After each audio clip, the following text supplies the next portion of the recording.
warahmatullahi wabarakatuh. Saya Hidayatullah, peserta program pelatihan BCKS Kabupaten Karawang Angkatan 1. Pada hari ini saya sedang melakukan penugasan mandiri pada modul 3A titik 4 yang mengharuskan peserta membuat video analisis 9 langkah pengambilan keputusan.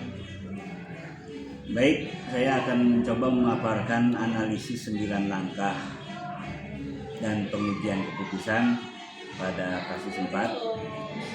Langkah pertama, apa saja nilai-nilai yang bertentangan dalam kasus tersebut? Menurut saya, nilai-nilai yang bertentangan adalah nilai kejujuran, karena seharusnya Rara mengembalikan dompet kepada pemiliknya. Dan nilai yang kedua yaitu tentang nilai kesetiaan kepada sahabat yang melakukan kesalahan. Langkah yang kedua, siapa saja yang terlibat dalam situasi kasus tersebut? Yang terlibat dalam kasus tersebut itu ada 4 orang, yaitu Tari sebagai saksi yang melihat kejadian sebenarnya. Yang kedua adalah Rara, orang yang menemukan dan mengambil dompet. Yang ketiga adalah Nina sebagai pemilik dompet yang kehilangan, dan yang keempat adalah Ibu Sri selaku mengumumkan kehilangan dompet tersebut. Nah, untuk langkah selanjutnya yaitu fakta-fakta apa saja yang relevan dengan situasi tersebut. Fakta pertama, Rara menemukan dompet Nina di perpustakaan dan mengambilnya. Fakta yang kedua, Tari melihat Rara mengambil dompet tersebut. Dan fakta yang ketiga, Nina kehilangan dompet dan mengumumkannya ke seluruh perpustakaan. Sedangkan fakta yang keempat, Rara dan Tati adalah teman dekat.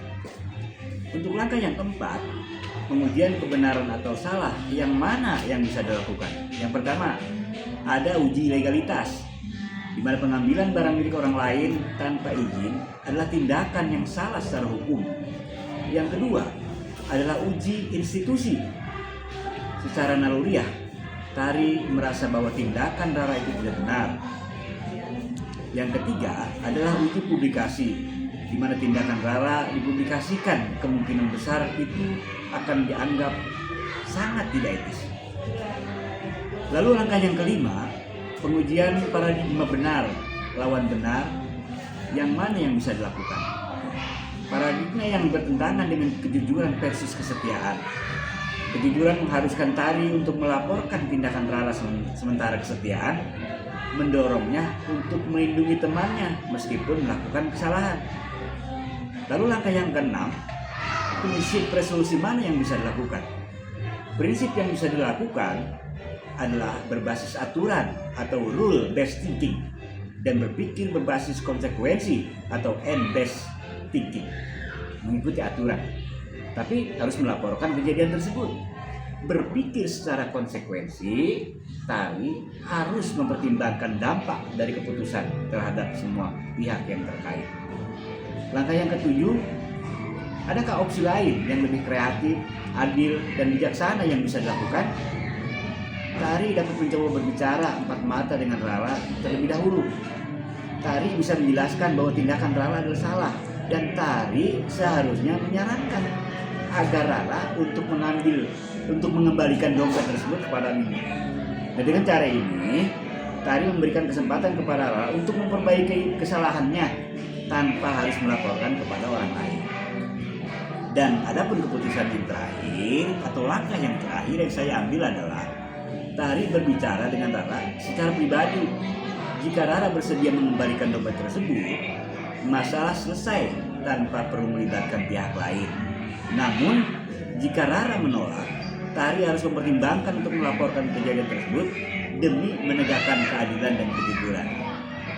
Ada pembelajaran yang didapatkan adalah pentingnya menyeimbangkan nilai-nilai yang bertentangan dan mempertimbangkan semua opsi yang ada.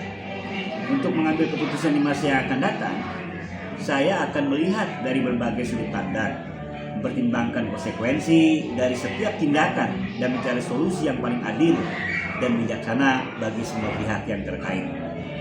Demikian, semoga bermanfaat. Mohon maaf atas kekurangan dan terima kasih atas waktunya. Wabillahi hidayah wa taufiq. Wassalamualaikum warahmatullahi wabarakatuh.